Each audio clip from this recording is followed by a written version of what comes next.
Glória a Deus. Podemos sentar, amados. Paz do Senhor Jesus seja com vocês, queridos.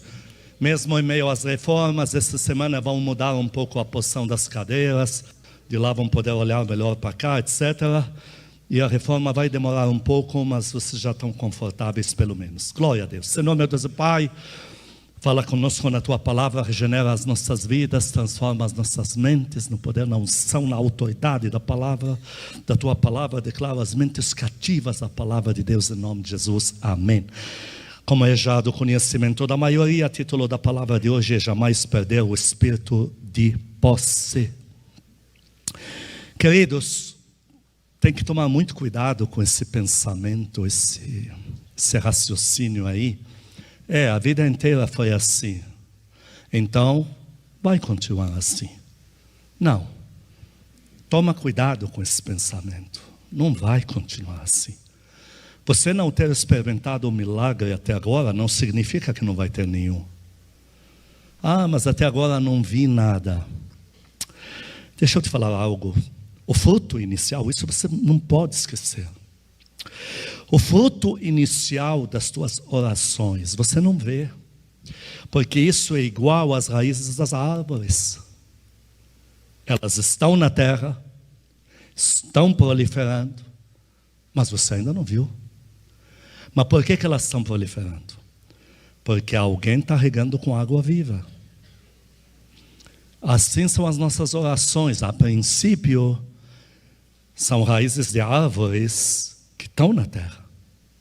E o que você não pode parar de fazer, de regá-las com orações, com declarações, com fé, até que chegue o dia delas se tornarem árvores e te deem o devido fruto. Todo milagre, enquanto você não experimentou ele, vai por mim. Para você ele jamais poderia acontecer mesmo. Porque você não experimentou. Deixa eu explicar isso melhor. Vamos ler Isaías 43, versículo 2.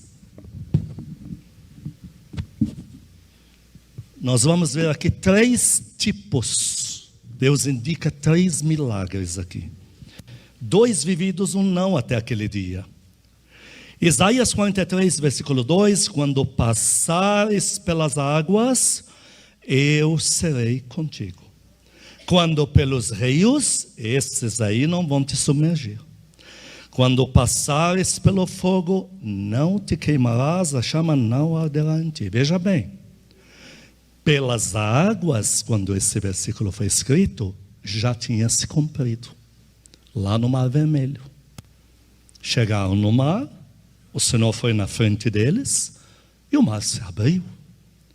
Pelos rios, no Rio Jordão com Josué, tinha se cumprido já. Então, o rio está na época da cheia, onde a água desce de 80 a 120 km por hora, é letal, e Deus para aquela água, eles passam a seco. Bom, a terceira, até aquele versículo lá, não tinha se cumprido pelo fogo, porque isso aconteceu mais tarde, com Sadraque, Mesaque e Abednego. Jogaram eles na fornalha e a chama não ardeu em ti. O Senhor esteve com eles lá também. Quem dá glória a Deus aqui? Agora vamos inverter a ordem. E se o primeiro milagre que aconteceu era o fogo, então jogaram lá Sadraque, Mesaque e Abednego, e Deus esteve no meio do fogo com eles, a chama não ardeu. Vamos supor, estamos usando a imaginação. E as águas, e o rio lá, que Deus parou o Jordão, mas as águas, essa parte ainda não chegou. O que nós íamos falar? Íamos falar a mesma coisa. Isso é impossível dos impossíveis. Um mar desse, como é que vai ser agora? É impossível. Então a questão é, enquanto um milagre não acontecer na tua vida, ele é realmente impossível de impossíveis mesmo. Não importa a sequência. Porque os que Deus já fez na tua vida até hoje, também você não esperava. Mas o novo para nós é impossível que aconteça. Lógico que é. Mas Deus está te chamando para uma lógica. Ele diz, se eu abrir mar vermelho, no fogo eu vou cumprir a minha palavra. Eu vou cuidar de você. Quem dá glória a Deus aqui? Mais um ponto aqui. 2 Reis capítulo 3, 15 a 17, Deus pede um exercício de fé. Em 2 Reis 3, eram reis com seus exércitos, que já estão estagnados no meio do deserto sequíssimo, e não tem como chegar vivos de volta. A viagem é tão longa que não tem um para chegar vivo do outro lado, porque não tem água. E aí Deus, naquela seca toda, toma o profeta Eliseu, vamos lá? 2 Reis 3, 15 a 17. Ora, pois, trazei-me um tangedor. Então Eliseu quer profetizar, está com dificuldade de profetizar para um rei lá que não valia nada. Quando o tangedor, o louvor começou, tocava, veio o poder de Deus sobre Eliseu. Então agora quem está falando é Deus. Este disse, o Senhor disse, assim diz o Senhor, fazei neste vale covas e mais covas. Porque assim diz o Senhor, não sentireis vento, não vereis chuva, todavia este vale se encherá de água, bebereis vós, etc. O que Deus estava pedindo aqui? Exercício de fé.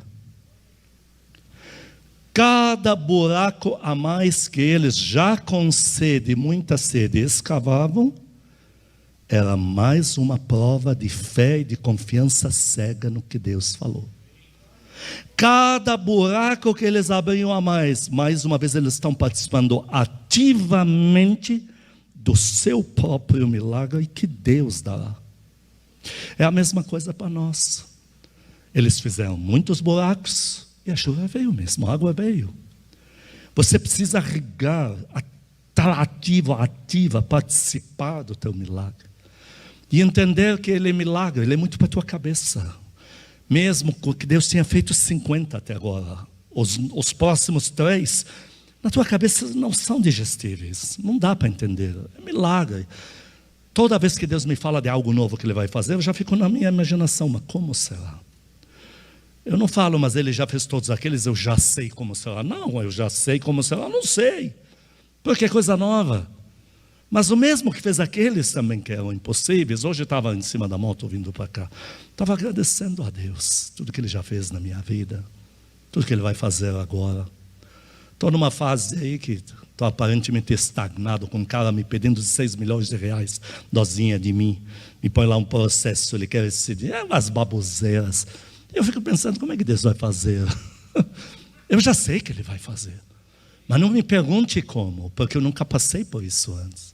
Mas eu passei por outras piores. E Deus fez, que foram as águas e foram os rios. Só falta o fogo agora. Dá um glória a Deus bem forte.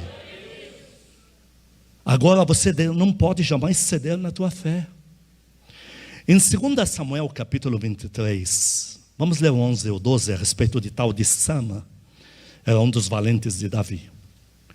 Em 2 Samuel capítulo 23, 11 e 12, depois do primeiro poderoso lá de Davi, vem Sama.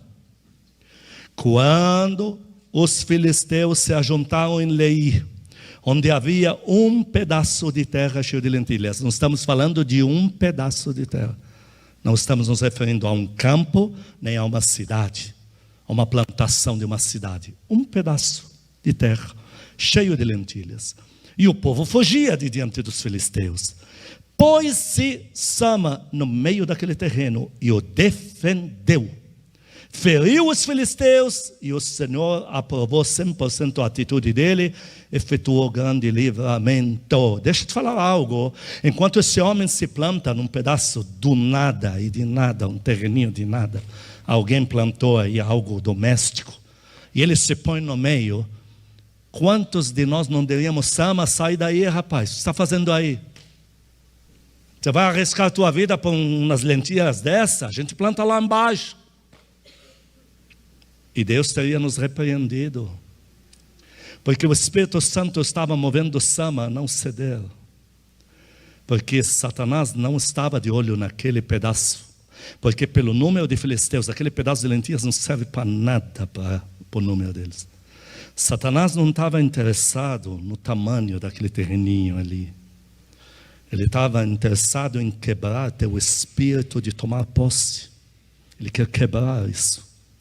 Porque ele sabe que se eles cedem com essas lentilhas, embaixo eles vão ceder naquele enorme campo de cevada. Lá embaixo vai ser toda a plantação da cidade inteira de trigo. Daqui a pouco, não esse campo, vai ser a nação na nossa mão. Isso é estratégia de guerra. Isso é lei de guerra. Se você ceder no pouco, o diabo diz, agora vamos para a próxima. Sama discerniu isso da parte do Espírito Santo. Se eu ceder aqui, eles vão entrar mais lá para o fundo. Se eu arrebentar eles aqui, eles vão ver com quem estão mexendo. Aplaude a Deus pela vida dele, aplaude. Porque o Senhor estava por trás dele. Ou você acha que é à toa que em Êxodo 10, 26, Deus orientou Moisés a falar assim para Faraó? Moisés disse esta palavra. Falou para Faraó assim. Êxodo 10, 26. Também nossos rebanhos vão conosco. Não só povo, os rebanhos também. Porque agora que cuidávamos para o povo do Egito, agora esses rebanhos que nós cuidamos são nossos. E tem mais. Nem uma unha ficará. Estratégia de guerra. Deu para entender? Nenhuma unha ficará. É um recado dado para os egípcios e um recado que cai como bomba no reino tenebroso das densas trevas do mundo espiritual. Esses aí não estão brincando. Esses que estão assistindo o culto na saúde da Casa Firme pelo vídeo aí, você continua na tua igreja, mas você não está brincando. Vocês estão aqui e não estão brincando. Nenhuma unha ficará. Sama vai defender o campo, não importa o tamanho. Vocês não vão avançar. Essa é a nossa fé. Você não pode ceder, igreja, por nada deste mundo. O Senhor me falou sobre um espírito. Isso Casa Firme não existia ainda. Nunca ninguém tinha me falado sobre esse demônio maldito de obsessão.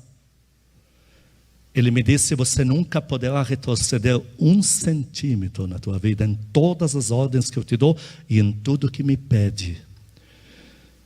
E ao perguntar para ele por quê, ele me falou, vou te mostrar um espírito chamado de obsessão. E ele me mostrou igual um polvo. Ele parecia um polvo, mas é todo macabro, coisa macabra. E eu fui estudar como é que o polvo ataca a sua vítima. Tem muitos vídeos hoje mostrando aí esses nadadores nas águas que são atacados. É horrível. Ele chega com um tentáculo só, cola, faz um tipo de uma sucção ali. E você acha que não vai dar nada. E como ele não tem movimentos rápidos, você também vai lento, vai lenta, porque ele não é rápido. Só que quando você está tentando tirar um, chegou outro tentáculo. Mas é com uma leveza, um slow motion, assim, devagar. Daqui a pouco o terceiro tentáculo. Daqui a pouco o maldito, ele sabe onde está a respiração do peixe ou do ser humano. Chega uma hora, está totalmente tomado e ele vai tampar exatamente o fôlego do peixe e do ser humano. E aí você vê como o nadador está em desespero para salvar a própria vida. Como ele não pode matar o bichinho, porque ele que está invadindo o habitat dele, mas naquela hora que ele vai morrer, você vê ele pegando o facão e começando a cortar os tentáculos. O Senhor falou para mim desse espírito, quando nunca ninguém me contou essa história. Ele me disse, esse espírito de obsessão, para ele asfixiar o meu povo, ele cria a ideia fixa neles. Tentáculo após tentáculo. Fique pensando no problema 24 horas. Fique pensando no dia que você orou e Deus não fez nada. Fique pensando no outro que você clamou por ele e Deus não fez nada. Fique pensando nesse que fez pela fé e deu tudo errado. É um espírito de obsessão.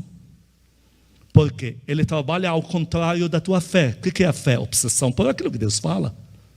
O que Caleb falou? 45 anos chegando até aqui não me fizeram esquecer o que Deus falou lá. Nós temos obsessão pelas palavras de Deus. Quem concorda da glória a Deus aqui dentro? Tudo que Deus fala para a gente não vai esquecer mais. Ele vem fazer ao contrário. Então ele te cria a obsessão por quem te feriu. Porque se ele te prova que quem te feriu está mandando na tua vida, ele neutralizou você. Porque aí ele te prova que Deus não está no controle da tua vida. Quem está é o fulano lá. Fulana que tirou teu emprego, que te xingou, sei lá. É um espírito de obsessão. Então o Senhor estava me falando sobre a fé. que se você deixar um tentáculo dele começar a chegar do nada, a encostar, e você achar que um movimento tão sutil não vai dar nada mesmo, é um bichinho inofensivo, ele vai te arrebentar. Não pode, jamais. Espírito de obsessão é uma coisa maldita. Então, na tua fé, você não pode ceder nenhum campo de lentilhas. Nenhuma oração que você fez pode entregar como desfeita. Deus não menospreza uma frase tua. O Senhor vai cumprir muito mais do que você pediu. Mas Ele fala em Filipenses 3, tudo quanto pediu, Ele vai te dar e vai superar. O Senhor não está brincando com você. Tudo que você está precisando é um comando de Deus na tua vida. Falamos domingo sobre Deus com uma só palavra. Deixa eu te falar algo sobre Pedro. Você lembra do assunto de Pedro? Pedro está naquele barco, está tudo quase morrendo, a água já está invadindo, o vento está ficando cada vez pior, tudo vai ser tudo engolido na água e fim de história. Pedro vê o Senhor Jesus lá, o Senhor diz, sou eu, não sou demônio, sou eu. O que Pedro pede para o Senhor Jesus? Vocês lembram? O que ele falou? Qual foi a frase? Se és tu, Senhor, o que ele falou em seguida? Manda-me, todo mundo diga, manda-me, e eu tenho contigo. Pedro, movido pelo amado Espírito Santo, não pediu para o Senhor dele acalmar a tempestade. Pediu para o Senhor dele emitir uma ordem a respeito dele. Manda-me, emita uma ordem a meu respeito. Quem aplaude a Deus aqui dentro? E o Senhor não falou, já é demais, está subindo para a cabeça, está achando que você é melhor que os outros 11 no barco. Não falou isso. Falou, é para já. Porque eu sou um Deus que endosso todas essas iniciativas sobrenaturais do meu povo. O Senhor quis trabalhar a fé de Pedro. Mas Pedro, movido pelo Espírito Santo, Senhor, eu preciso de uma ordem tua a meu respeito.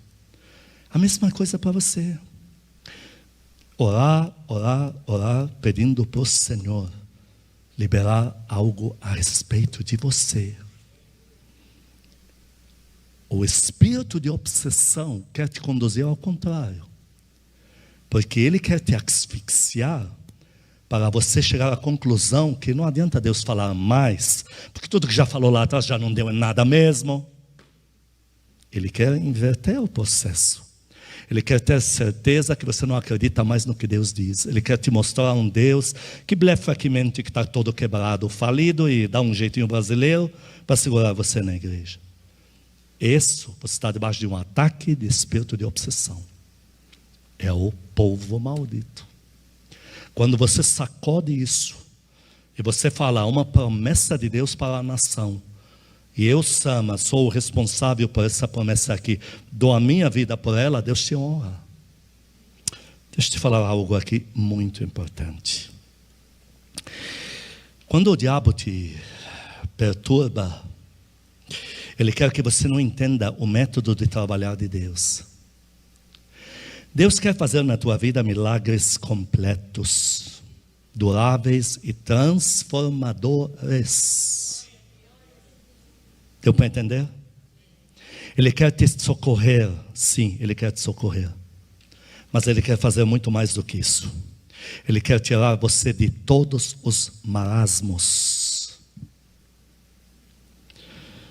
Em Atos 13, 35 fala assim, deixa eu te falar algo, Deus quer fazer tudo do zero na tua vida. Tudo limpo, tudo novo. Quantos conseguem crer aqui? Deus quer fazer algo em você, te refazer do zero. Em Atos 13, 35, por isso também diz em outro salmo, não permitirás que teu santo, teu servo, tua serva veja corrupção. Temos a agência de turismo, todos aqui são a par disso. E todo passageiro que nos procura, que, nossa, apóstola, Deus me proíbe até de perguntar, Deus me quer só no ministério. Mas para ela Ele deu esse presentinho, que é o café tour. Então, Todo passageiro tem direito a pedir o que quer, a gente vai emitir. O importante é que o dinheiro entre e todo mundo fica feliz. Mas de repente tem um passageiro que não obedece os padrões do Evangelho. E ela me fala, o Issam, vai me cair um dinheiro muito grande dele, ele é muito rico. Mas o tipo de viagem dele, não estou em paz. Ainda eu dei um jeito de me rebaixar na minha fé dele. Você não compra com a gente, vai comprar com outro. Emite logo. Ela, não estou com paz, não condiz com a gente. O perfil dele, o que ele quer fazer lá. Tá bom. Ela acorda hoje e me diz assim, então Deus livrou a gente. Ele mesmo desistiu, foi lá e emitiu sozinho as coisas dele lá. Eu falei para ela esse versículo, Deus não permitiu sua serva ver corrupção. Há coisas que Deus não quer te dar para que você não comprometer tua unção, tua capa, teu chamado, tua vida de santidade e tua salvação. Por isso que alguns milagres estão demorando para chegar para você. A Bíblia fala o quê? Que vaso quebrado Deus refaz e faz um outro novo. Nem sempre você é um vaso quebrado porque você caiu no pecado. Sim, o pecado faz isso, mas nem sempre. Muitas vezes você está quebrada porque outros te arrebentaram. Conseguiram te quebrar inteiro. A grande da grande não é 60% para 40%. Eu diria 90% para 10%. Eu diria de cada 10, 9 no Evangelho. Não estão arrebentados por causa do pecado. O pecado veio depois. Se arrebentaram porque alguém feriu eles e feriu feio. Quebrou o vaso em 1000 pedaços. Davi falava de si próprio. Estou igual a vaso quebrado pelo que já fizeram comigo. Deus está trabalhando com já vamos chegar no povo de Israel. Deus está trabalhando com esse quadro. Ele está pegando você quando alguém te arrebentou. E você está como vaso quebrado. E Deus está dizendo, para que eu complete os milagres que me pede, eu primeiro tenho que refazer você. Porque se eu não refizer você, tudo que eu te der que você me pede, e muito mais do que me pede, nem você vai segurar. Eu já vi pessoas pedirem coisas, quando você lhes oferece, já não querem mais. Olha, enquanto não me der uma sala, tá, essa é a tua sala. Nunca mais apareceu nem na igreja. Tem gente que está brigando, na verdade não sabe com o quê. E a gente não ri dessa pessoa. A gente sabe o que está pegando. Alguém arrebentou ele e ela em algum lugar. E a cura não aconteceu. Eles querem forçar um milagre quando o vaso ainda não foi refeito. Se eu não sou um vaso refeito, se tu apóstolo não é um vaso refeito, hoje estaríamos servindo aquele imprestável lá, só em troco do dinheiro que ele nos daria. E com certeza a nossa unção seria manchada. Mas tua pastora não titubeou, isso não estou em paz. Bom, a agência é tua. Mas não é que ela tinha razão. Não é à toa que é a mulher que cuida da casa mesmo. Mas você está me entendendo? Deus ainda não fez os milagres que você quer, não é porque Ele não está podendo. Não é porque Ele está com algum problema aí, para agir. Não é porque Ele está sem saída, quebrado. Ele está refazendo você do zero, algo novo, algo virgem, algo brilhante, que tem brilho próprio. Isso está exigindo um tempo. Dá glória a Deus bem forte, igreja. Então isso me leva ao povo de Israel. Porque o povo de Israel esteve 400 anos no Egito, mas a grande maioria, só durante um faraó, que já estava no fim dos dias dele, que pegou José, o próximo já colocou eles na escravidão. Então põe aí no mínimo 370 anos de escravidão dos quintos dos infernos. E qual era o trabalhar dos egípcios com eles? Já que abaixo dos árabes, a nação que mais fazia filhos eram os judeus, eles tinham que manter eles sob controle. Então eles não podiam ter magistrados, médicos, advogados, engenheiros estudados. Não podiam ter ilustres, não podiam ter nada que esclareça as coisas. Com isso, os egípcios não estavam judiando apenas do corpo físico deles, Porque o corpo físico masculino já tinha formato de escravo. De alguém que está carregando o peso o dia inteiro, torto, pisando. Você olha, você já vê, você é escravo dos hebreus. Mas eles não estavam só trabalhando o físico, dizendo você nasceu para ser escravo. Eles estavam quebrando a essência deles, a personalidade deles, a identidade deles, tornaram ela escrava. Então, os judeus, chegou uma hora depois de 10, 20, 30, 40, 50 anos de escravidão, nova geração já nasce escrava mesmo, começaram a entender que eles são iguais. Não digo que é isso, digo que eles começaram a entender o que os egípcios conduziam eles a entender, que eles fossem animal doméstico, depende da ração do dono. Eles se acostumaram com isso. Espírito de escravo, enquanto ninguém me der ração, eu não vou ter nada. Para você ter uma ideia, quanto a coisa é fatalmente real, que estou falando aqui. Um dia eles olham para Moisés e dizem, nós estamos com saudade dos peixes que comíamos de graça no Egito. Olha a conversa. Conversa de escravo. Destruíam eles, vendiam os filhos deles aos lotes para os países para se tornarem guerreiros, os filhos que nunca mais vão ver na vida. E eles ainda acreditando no deserto que eles comiam de graça. Isso aqui é igual ao animal doméstico, que você acostuma ali com ração. A ração que eu te ponho diária, você existe só para isso. Quebrar o espírito deles de posse. E Deus tem que levá-los ao deserto e retrabalhar isso. Quem que dá uma terra prometida a um povo que quer viver de ração diária? Fala você para mim. E aí Deus primeiro faz todos os milagres do Egito. Ele estoura o Egito diante dos olhos deles. Deus sabe que não é o suficiente. Remove Faraó com seus cavaleiros para dizer, ninguém pode perturbar vocês. Não é o suficiente. Deus põe eles no deserto e eles agora estão vendo nuvem em cima deles. E de noite, coluna de fogo cobrindo quase 2 milhões de almas. E Deus faz eles andar na frente de todos os países árabes, um por um, não deixou um de fora. E fez o povo dele ver, vocês não têm medo de nenhum desses, eles têm pavor de vocês. Vocês não são escravos, vocês têm espírito de tomar posse. A nação que resolveu invadir, vocês invadem. Você acha que Deus conseguiu? Não. Além do mar vermelho se abrir, além de ver toda aquela glória, além do maná que está lá todos os dias, pão dos anjos, já lemos isso domingo. Além disso, domingo não, quinta e terça. Além disso, ainda agora tem o tabernáculo. E no tabernáculo, eles tiveram uma alta visitação sobrenatural. O tabernáculo ficou pronto, Deus desceu numa nuvem e entrou com a nuvem no meio do arraial. E aquelas 2 milhões de almas entraram numa euforia sobrenatural. Saiu fogo do tabernáculo, tomou aquele holocausto. O povo enlouqueceu. É normal isso. Não acontece isso em lugar nenhum da terra. Não é suficiente. Para piorar,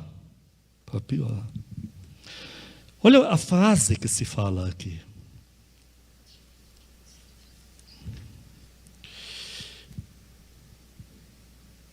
Êxodo 13, 21, 22. Para piorar. Porque Deus queria infundir neles, todo mundo diga, espírito de guerreiros. Olha o que dizem, além do tabernáculo, além de nuvem, olha o que diz aqui. Êxodo 13, 21, 22.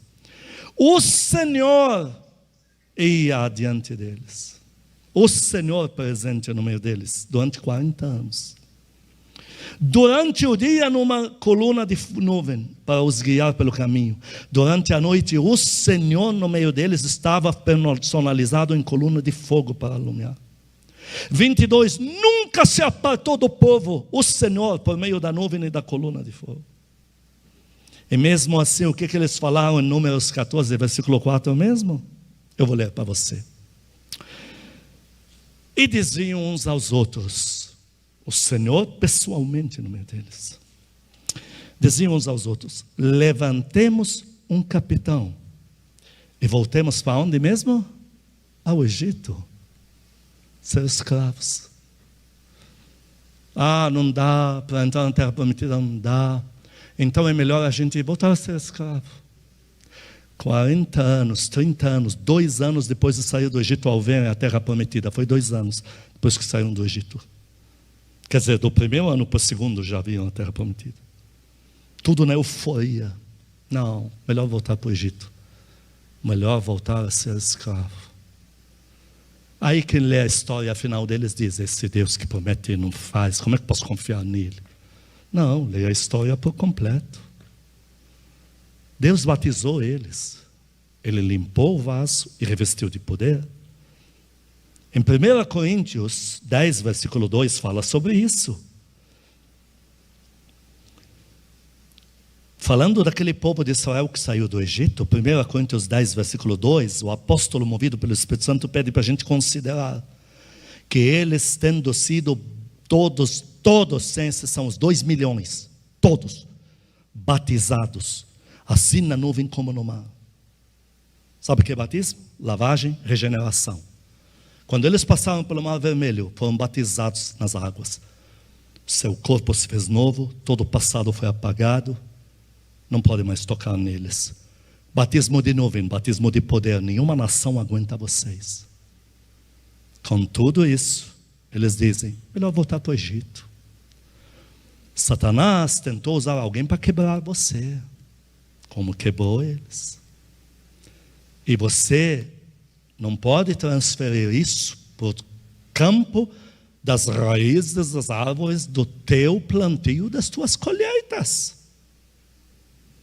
Eu não vou transferir para esta igreja tudo que fizeram comigo até ontem à noite. Porque a perseguição que fizeram comigo não foi só de criança. Até ontem. Com certeza ontem à noite alguém sem nada para fazer pegou o celular para falar mal de mim com outro alguém. E o pior, todos eles têm razão. Nem eu confiaria em mim, imagina eles. Você acha que eu vou te transferir isso para cá? Você acha que eu vou estar aqui batendo em todo mundo, pulando igual um saci de bravo? Não. Porque o que eu tenho a receber não vem deles. Vem das raízes das árvores que estão crescendo debaixo desse solo aqui. E quando vir, nós vamos rir para o resto da vida.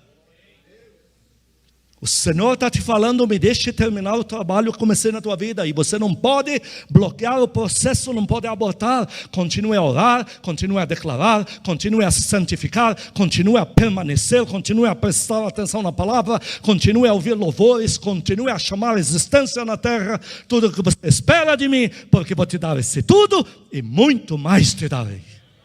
Aplaude ele, aplaude a igreja. Quem quer confiar no Senhor Jesus aqui, põe a mão no teu coração, diga comigo, Senhor Jesus, diante da tua palavra, me alinho outra vez na minha fé. Peço perdão ao Senhor por todas as vezes que optei pela incredulidade, que tentei desarmar as tuas promessas, tentei matar a semente. Peço perdão ao Senhor por qualquer palavra que eu tenha dito que ofendeu o Senhor, qualquer pensamento, qualquer atitude que me empurrava ao tempo de escravo ou escrava. Peço perdão ao amado Espírito Santo se de alguma forma duvidei do poder da oração. Amado Espírito Santo, não abre mão de mim. Não me deixe sozinho ou sozinha. Me guie pela mão. Hoje aprendi na tua palavra a confiar muito mais no Senhor, no que está fazendo na minha vida. Eu confio em ti. Diga para ele, eu peço perdão pelas vezes que o Senhor me atraiu para a oração e eu me esquivei. Hoje eu estou de volta. Pode me esperar no quarto da oração. A nossa comunhão está de volta todos os dias. Pai Celestial, Paizinho querido, obrigado por ser esse Pai na minha vida.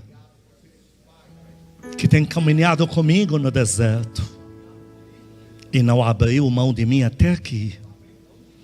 Realmente, mais uma vez eu descobri que não sei o que fazer com a minha vida. Por isso eu entrego ela inteira nas tuas mãos. Põe a mão na tua mente e diga: eu arranco todos os pensamentos de revolta,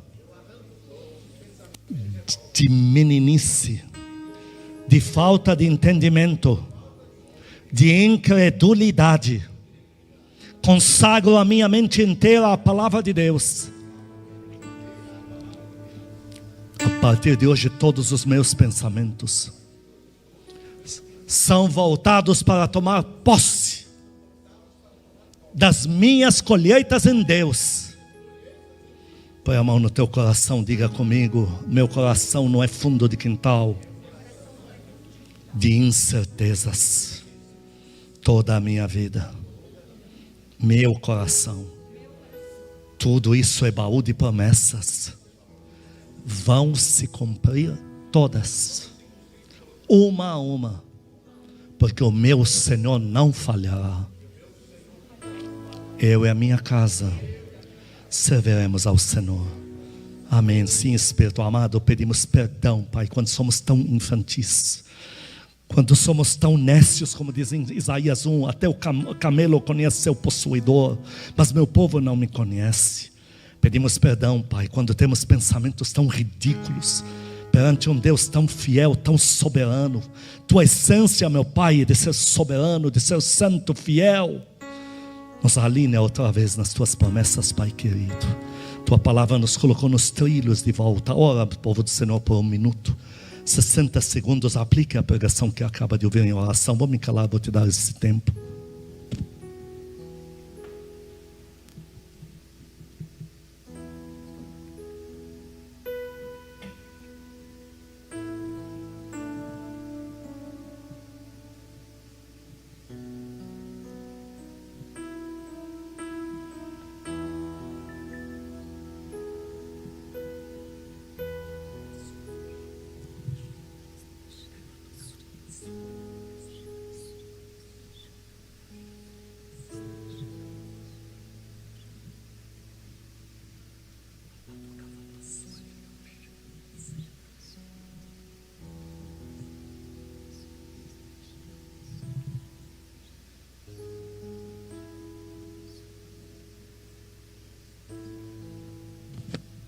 Sim, Senhor, como Pedro replicamos, libera um comando nas nossas vidas, meu Pai. Libera uma palavra, meu Deus. Somos conscientes de que tudo depende das tuas palavras sobre nós. Canta esse louvor, povo do Senhor, canta.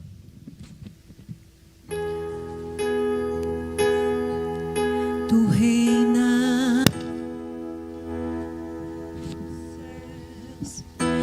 tu reinas no trono dos céus, a criação se prostra aos teus pés. Tu reinas vestido de glória, os anjos te adoram aos teus pés. Para sempre governarás,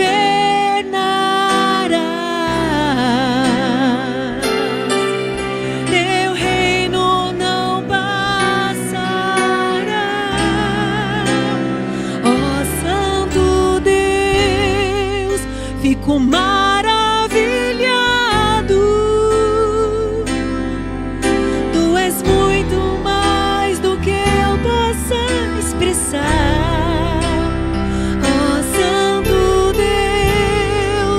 Quebra o vaso de alabastro sobre o Deus que sabe me maravilhar.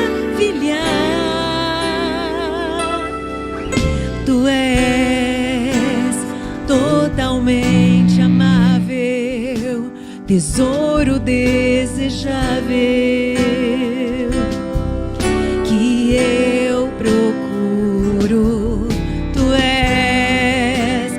Fogo apaixonado apaixonado. Eu sou do meu amado e tu és meu. Pra sempre governarás,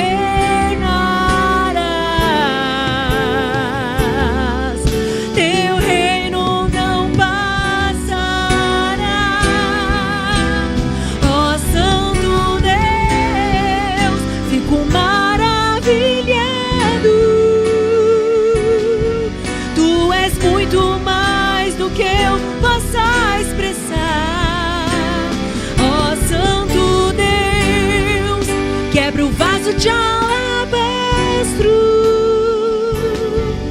sobre o Deus que sabe me maravilhar. Que o amor de Deus Pai, santas consolações do Espírito Santo, a graça eterna do nosso Senhor Jesus Cristo sejam com os amados e com todo o povo que ama a Cristo na terra de hoje para todos sempre. Amém, amém. Aplaude o teu Deus, povo do Senhor, aplaude. 9h44, 9h56 minutos. Eu estou com a caixa de louvor aqui, queridos. Se puder ficar para orar com a gente, vai ser muito bom.